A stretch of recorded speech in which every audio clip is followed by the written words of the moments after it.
कांग्रेस का ये विश्वास है और कांग्रेस इसी विश्वास पे, इसी विचारधारा पे चलेगी। एक सवाल ये उठ रहा है कि आप लोग आज जा रहे हैं अयोध्या में, रामलला के दर्शन भी करेंगे, लेकिन जो आपकी आला कमान है उन्होंने निमंत्रण को सम्मान पूर्वक अस्वीकार करा है और कहा है कि 22 तारीख को हम नहीं जा पाएंगे।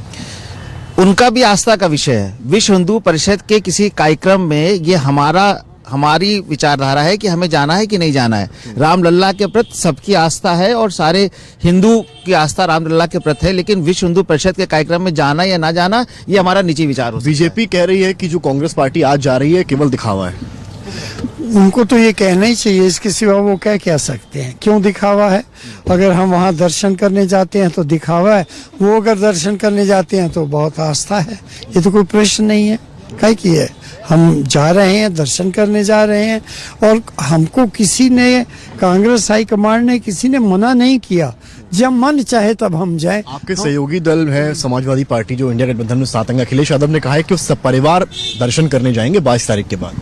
नहीं, निश्चित तौर से सभी लोगों को ये अधिकार है अपने अपने तरीके से धर्म को मानने का। अखिलेश जी भी जा रहे हैं, बाकी और लोग भी जा रहे हैं, हमारे दल के भी लोग जा रहे हैं। आज हम लोग पूरी पार्टी के साथ, हमारे कांग्रेस अध्यक्ष जी, हमारे जो राष्ट्रीय हमारे प्रभारी जी हैं अविनाश पांडे साहब, सब लोग मिलकर के हम लोग जा रहे हैं। तो ये हम लोगों का निजी विषय है और हम लोगों की राम में आस्था है, आज से नहीं पहले से है। फिलहाल ये अर्पिता निजी विषय बता रहे हैं और आप अगर कांग्रेस ऑफिस का एक तस्वीर देखेंगी, यहाँ से तमाम नेता जो है वो इकट्ठा हुए हैं, कांग्रेस के तमाम झंडे लगे हुए हैं और तमाम गाड़ियां भी यहाँ पर लग चुकी हैं। तो ये माना जा रहा है कि हजारों की संख्या में भी कांग्रेस के लोग जा सकते हैं, क्योंकि अजय राय ने तमाम जिलों से भी कांग्रेस के कार्यकर्ताओं को कहा है कि वो सीधे अयोध्या पहुंचे। तो ये जरूरी नहीं केवल लखनऊ से ही, बल्कि अन्य जिलों से भी आएंगे। कार्यक्रम भी आपको बता दूं मैं, सरयू जी ठीक है समर्थ, आप नजर बनाए रखिए। तो कुल मिलाकर कांग्रेस पार्टी ने ये तय किया कि कम से कम आज ही दर्शन कर लिया जाए, ताकि ये सवाल ना उठे कि रामलला से कोई बैर है, उनके दर्शन करने नहीं जा रहे हैं कांग्रेस पार्टी के लोग। अयोध्या में ऐतिहासिक कार्यक्रम को लेकर सियासत जो है वो थम नहीं रही है। विपक्ष लगातार प्रधानमंत्री मोदी बीजेपी पर हमलावर है, तो बीजेपी की ओर से भी पलटवार हो रहा है। बीजेपी की तरफ से हर सवाल का जवाब दिया जा रहा है, लेकिन सवाल कांग्रेस पार्टी क्या उठा रही है? शशि थरूर का एक ट्वीट जिसमें उन्होंने प्रधानमंत्री मोदी को लेकर लिखा कि चुनावी फायदे के लिए यह प्राण प्रतिष्ठा की तारीख को चुना गया है। राम मंदिर बनकर भी नहीं तैयार, लेकिन बावजूद इसके पहले चरण का उद्घाटन हो रहा है, प्राण प्रतिष्ठा की शुरुआत की गई है। सिद्धरमैया का बयान भी सामने आया, तेज प्रताप यादव का कि मेरे सपने में राम जी बोल गए हैं कि ये सब ढोंग कर रहे हैं। अखिलेश यादव का बयान आता है कि 22 जनवरी के बाद सपरिवार अयोध्या जाऊंगा। हालांकि अखिलेश के ही बयान कई पलटते हुए नजर आए। पहले वो कहते हैं निमंत्रण आए तो जरूर जाऊंगा, बाद में कहते हैं कि निमंत्रण सही ढंग से नहीं आया इसलिए नहीं जाऊंगा। वहीं मल्लिकार्जुन खड़गे भी सीधे तौर पर बीजेपी को निशाने पर ले रहे हैं। बीजेपी और मोदी जी के मुंह में राम और बगल में छुरी है। वहीं अब जवाब जो है वो बीजेपी भी दे रही है। अश्विनी चौबे की तरफ से, जो कि केंद्रीय मंत्री, उन्होंने कहा जिन्हें राम से प्यार वो आएंगे, जिन्हें रोम से प्यार है वो नहीं आएंगे। तो कटाक्ष करते हुए भी बीजेपी के नेता नजर आ रहे हैं। लालकृष्ण आडवाणी का बयान भी सामने आया। उन्होंने कहा कि नियति ने तय कर लिया है कि अयोध्या में राम मंदिर बनेगा और वही होने जा रहा है 22 तारीख को। कांग्रेस नेता शशि थरूर ने प्राण प्रतिष्ठा की तारीख 22 जनवरी पर ही सवाल उठाए। उन्होंने आरोप लगाया कि प्रधानमंत्री मोदी ने चुनावी फायदे के लिए यह तारीख तय की है। The 22nd of January for an incomplete temple is a date chosen by a prime minister for his own political benefit ahead of the elections. Let's be very honest about that. And therefore, to go there for that function, where the starring role is with the prime minister and the priests and pujaris and purohits are merely sort of playing supporting roles, and in a temple which is still under construction in many places, is to many of us a very troubling act. It is a purely political act. तो बिहार के दो नेताओं ने भी प्राण प्रतिष्ठा को लेकर सवाल उठाए हैं। वो जरूरी है कि जिस दिन 22 तारीख को कर रहा है उसी दिन राम जी आएंगे? नहीं आएंगे उस दिन राम जी, हमको सपना दिया। 4 शंकराचार्य हैं, उनको भी सपना आया है, हमको भी सपना में आए हैं राम जी। हमको तो सपना में आ गया, राम जी खुद बोले हैं ये सब ढोंग कर रहा है, हम उस दिन आईपी नहीं करेंगे। युवाओं को नौकरी नहीं मिल रहा, तो युवाओं को नौकरी के जगह पर राम मंदिर के नाम पर ये अक्षत बांट रहे हैं। तो युवाओं को जरूरत है नौकरी की, अक्षत की तो जरूरत नहीं है। तो ये राम जी के नाम पर लोगों में ये भ्रम फैला रहे हैं और लोगों में स्नेह प्रेम पाना चाह रहे हैं। इसमें देश में कहीं कुछ नहीं रहा। देश की जनता को देने के लिए, देश को युवाओं को देने के लिए तो ये जो है ना अक्षत और फूल और कल होकर के देश को जलाने के बाद राख को वितरण करेंगे। इन सब के बीच अब आगे बढ़ रहे राहुल गांधी की बात करते हैं। राहुल गांधी की भारत जोड़ो न्याय यात्रा का आज दूसरा दिन है।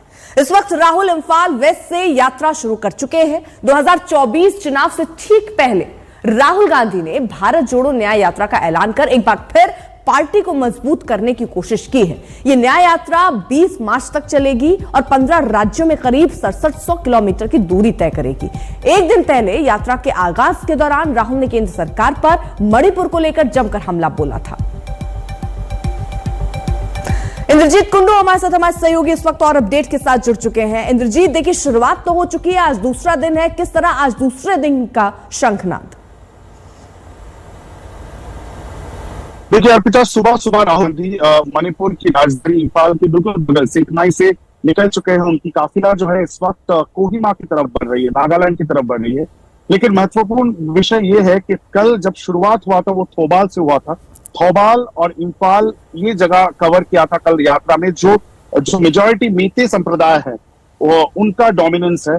और आज सुबह राहुल गांधी का काफिला निकला है और वो कांगपोकपी जिले में पहुंच गए हैं जहां पे कुकी संप्रदाय की डोमिनेंस है। तो कुकी संप्रदाय के जो लोग हैं वो भारी तादाद में बाहर आके उनसे मिल रहे हैं जहां से।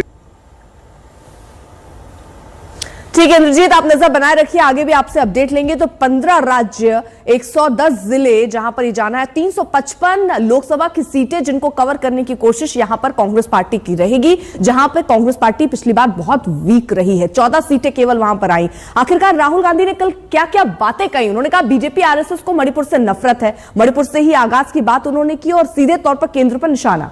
बीजेपी को लगता है कि मणिपुर भारत का हिस्सा है ही नहीं।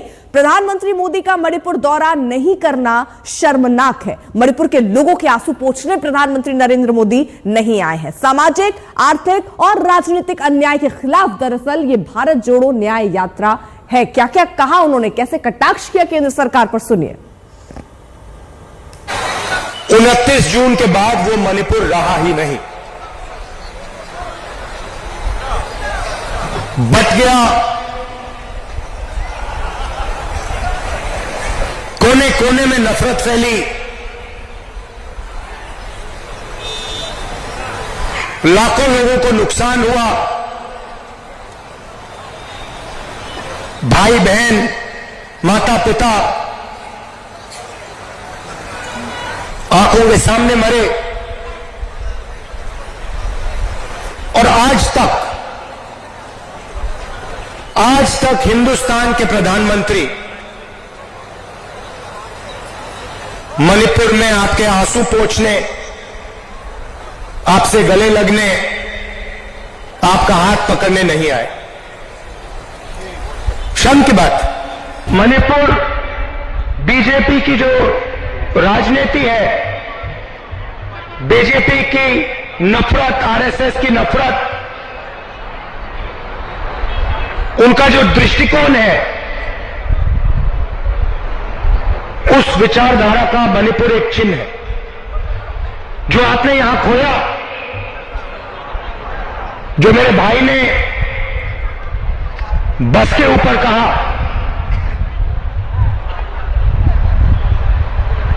कि we have lost what is most precious to us. तो ये पार्ट 1 यात्रा जो थी उसमें कर्नाटक को जरूर फायदा कांग्रेस पार्टी को हुआ, लेकिन राजस्थान, एमपी और छत्तीसगढ़ में कोई फायदा ऐसा हुआ नहीं। लेकिन अब जब ये न्याय यात्रा की शुरुआत हो रही है 2024 में कितना फायदा कांग्रेस पार्टी को होता है? क्या संजीवनी